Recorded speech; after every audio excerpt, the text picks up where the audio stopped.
Hola, en este vídeo os voy a presentar un ejemplo de una línea de productos software extremadamente compleja. Se trata del kernel de Linux. En vídeos anteriores os mostré cómo implementar una línea de productos software eh, con un ejemplo bastante sencillo. En esta ocasión he querido complementar ese ejemplo con otro sustancialmente más complejo. Se trata del kernel de Linux.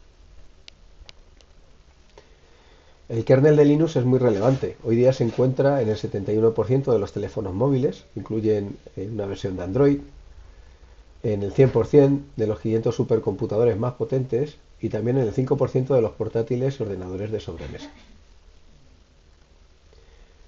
El kernel es extremadamente complejo.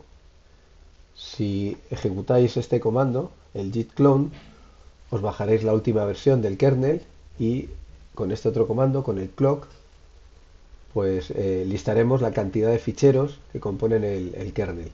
Lo primero que llama la atención pues es la enorme cantidad de ficheros que están escritos en C, es decir, el kernel está implementado en C, y bueno, la cantidad total de ficheros que lo componen, ¿no? Hablamos de casi 84.000 ficheros. Si nos fijamos en la cantidad de líneas de código, pues vemos que el kernel hoy día incluye más de 28 millones de líneas de código. El kernel funciona en todo tipo de dispositivos, tanto en un sistema empotrado, tanto en un electrodoméstico, como en un supercomputador, como en un móvil, un ordenador de sobremesa, etcétera.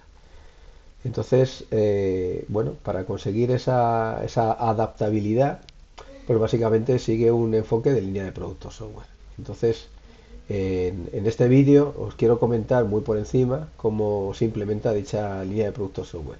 La idea no es entender el detalle, sino entender bueno, que en sustancia el enfoque que sigue el kernel de Linux es muy similar al que se utilizó en otros ejemplos más sencillos. Es decir, que esa aproximación de línea de productos software no solo funciona en ejemplos sencillos, no solo es rentable en casos más o menos básicos, sino que en casos extremadamente complejos, pues también puede ser útil. Vale, pues vamos a ver cómo funciona esto paso a paso. Vale, la configurabilidad del kernel está expresada en un lenguaje que se llama kconfig, es decir, el DSL, el Domain Specific Language, o también podemos llamarlo el modelo de variabilidad, ¿vale? En el que se define eso, la configurabilidad del kernel, es decir, qué features configurables se pueden incluir en una u otra versión del kernel, así como las interdependencias entre features. Está escrito en un lenguaje que se llama kconfig, ¿vale? Entonces en pantalla ahora mismo estamos viendo un fragmento de kconfig, de este fichero kconfig, ¿vale? Que se encuentra en este path. La versión actual del kernel incluye 1601 archivos kconfig y en total están modelando 15.000 features, ¿vale? O sea que es bastante complejo. En este caso hay una feature que se llama USBHID. En terminología kconfig, en lugar de features hablamos de configs. Entonces la mayor parte de los configs son o bien booleanos o bien tree-state. Booleano significa que la feature se incluye en el kernel o no se incluye. Y tree-state hila un poquito más fino y lo que nos da es la posibilidad de que una feature esté compilada de manera estática o esté compilada como módulo y se cargue y descargue en tiempo de ejecución. Y bueno, Steady State porque puede estar compilada estáticamente como módulo o no estar compilada en absoluto. Vale, también un config admite un valor por defecto, luego tiene dependencias, en este caso config USBHID tiene dependencias con USB y con input, es decir, que para que podamos incluir esto en una compilación también tiene que estar incluido USB e input. Y por último, incluir en una compilación esta feature, el USBHID, hace que se seleccione esta otra feature, ¿vale? HID. ¿Vale? O sea que la selección de features puede provocar, mediante la sentencia select, la selección de otras. Vale, pues vamos a ver cómo configuraríamos el kernel. hablábamos de que la última versión del kernel tiene más de 15.000 features, entonces imaginemos lo que supondría configurarlo desde cero. Sería un esfuerzo tremendo. Afortunadamente, el kernel nos proporciona aproximadamente unas 30 configuraciones por defecto para diversas arquitecturas. Entonces, en este caso vamos a seleccionar la arquitectura x86 para 64 bits, ejecutando este comando. ¿Vale? Entonces eso nos carga una plantilla por defecto y a continuación, utilizando este otro comando, el xconfig, lo que vamos a hacer es, con esta aplicación gráfica, afinar esa configuración por defecto. Una vez que lo hemos afinado, le daríamos a guardar y se generaría este otro fichero, ¿vale? El fichero .config que se guarda en la raíz del kernel. Entonces el .config incluye aquellos config, ¿vale? Que van a estar, van a incluirse en nuestra configuración, ¿vale? En nuestra compilación.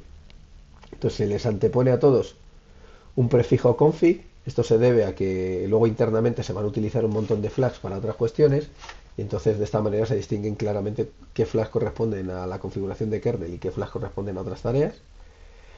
Y bueno, pues aquí vemos que, por ejemplo, config input se incluye como compilado estáticamente. Config USBHID pues se va a compilar como módulo, ¿no? Y así sucesivamente. Vale, entonces a continuación lo que vamos a hacer es, a partir de ese fichero .kconfig, pues generar el fichero objeto. Entonces, para ello vamos a gestionar la variabilidad en dos niveles. Hay una gestión de variabilidad de grano grueso y otra de grano fino. La de grano grueso consiste en identificar qué unidades de compilación vamos a utilizar. O sea, la idea es que tenemos un montón el kernel está organizado en un montón de ficheros y no todos ellos se van a incluir en una compilación. Entonces, según lo que indiquemos en el .kconfig, pues vamos a elegir qué ficheros se incluyen y cuáles no, ¿vale? Y eso es lo que hacemos aquí en la variabilidad de grano grueso. Por otro lado, una vez que ya hemos elegido qué ficheros se incluyen, se puede ajustar la variabilidad de grano fino. O sea, dentro de cada fichero C vamos a elegir qué partes se incluyen y qué partes no, según lo que hayamos decidido en nuestra configuración. Vale, pues si invocáramos a make, ¿vale? Se generaría la compilación del kernel.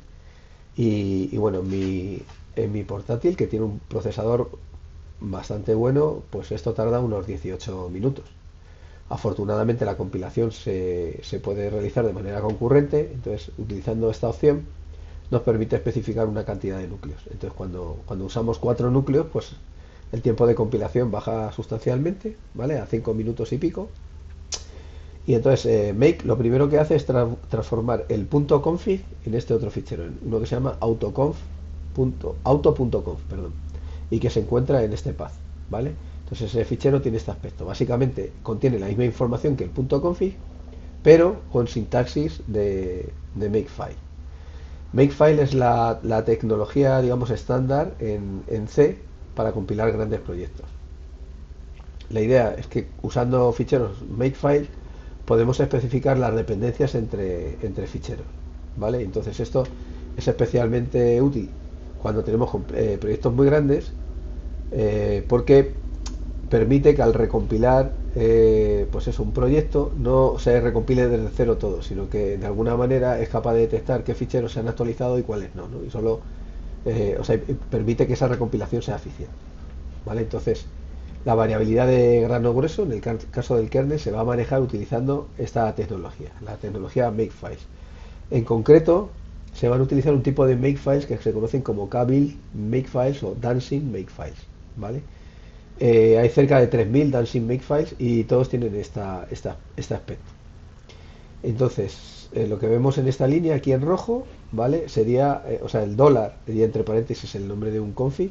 Eso lo que está haciendo es expandir texto. O sea que lo que vamos a hacer es sustituir config HID, ¿vale? Esto de aquí, por el valor que tiene, por yes. Entonces esto, cuando se hace la expansión del texto, sería obj-yes más igual HID.o. O sea que lo que estamos haciendo es, con estos ficheros, ir construyendo una serie de listas, ¿vale? En este caso hay una lista que se llama obj-yes, ¿vale? Que son todos aquellos objetos que se tienen que compilar de manera estática. Entonces lo que estamos haciendo es que cuando esto está activado, pues le estamos diciendo, oye, va a haber que compilar el HID.c, ¿vale? y eso lo vamos a incluir aquí. Esto pueden ser ficheros objeto o pueden ser incluso directorios. Entonces, en este caso, lo que diríamos es, oye, cuando se compila esto, tienes que incluir este fichero. Entonces, por dentro se va a ir de manera recursiva, se va a ir a otros dancing makefiles que hay definidos aquí debajo en esta carpeta. Vale, entonces vamos a ver cómo se hace la variabilidad de grano fino. Bueno, eh, la variabilidad de grano fino se consigue primero transformando el punto .config en otro fichero, ¿vale? Que es el autoconf.h, que se sigue la sintaxis de los ficheros de cabecera de C, ¿vale? Y tiene este aspecto. Y entonces en este caso lo que sucede es que por dentro luego todos los ficheros C del kernel, o la gran mayoría de ellos, incluyen de las directivas de preprocesador. De tal manera que si por ejemplo está definido esto de aquí, que aquí estaría definido, pues entonces vamos a añadir esta línea de código, ¿vale? Vamos a incluir este fichero. Eh, bueno, la idea de este vídeo no es quedarse con el detalle, ¿vale? Sino simplemente comentaros que bueno,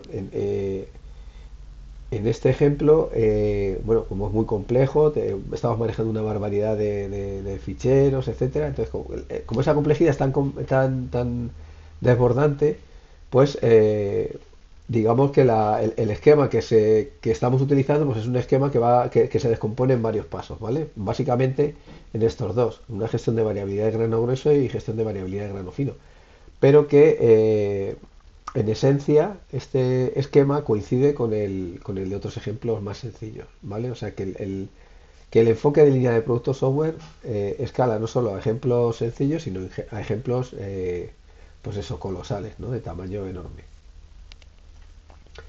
¿Dónde podemos encontrar más ejemplos? Bueno, pues esta infraestructura kconfig no es específica del kernel, aunque se ha desarrollado básicamente para dar soporte al kernel de Linux, y también se utiliza en un montón de proyectos open source, que son todos los que he mostrado en pantalla y alguno más. Entonces, algunos de estos proyectos son bastante más sencillos, entonces os puede venir bien si queréis entender cómo funciona kconfig, pues trabajar con esos ejemplos tan sencillos. Por ejemplo, XTLS pues es bastante más sencillo que el kernel. Otra fuente de inspiración pues sería este libro que recomendamos en nuestra asignatura de máster de Jack Harrington, que es el Code Generation in Action. En este caso son todo ejemplos sencillos, pero de una enorme variedad y pueden servir de fuente de inspiración para ver cómo aplicar el paradigma de la ingeniería en línea de productos software a casos prácticos reales. Este otro libro también es bastante interesante porque reporta eh, casos de éxito en grandes empresas, ¿no? En Bosch, Nokia, Philips y Siemens. Y nada, por último comentaros que dentro de nuestro máster de investigación en ingeniería del software y sistemas informáticos, pues muchos alumnos han decidido hacer su trabajo fin de máster en el ámbito de las líneas de productos software. Entonces, os he dejado aquí un listado. Si pulsáis en las transparencias, en el enlace, pues podéis ir a todos esos proyectos que tratan sobre este tema. ¿Vale? Y eso os puede dar una idea, ¿no? de la aplicabilidad que tiene este paradigma. Bueno, pues nada más, me despido y nos vemos en el siguiente vídeo. Venga, un saludo.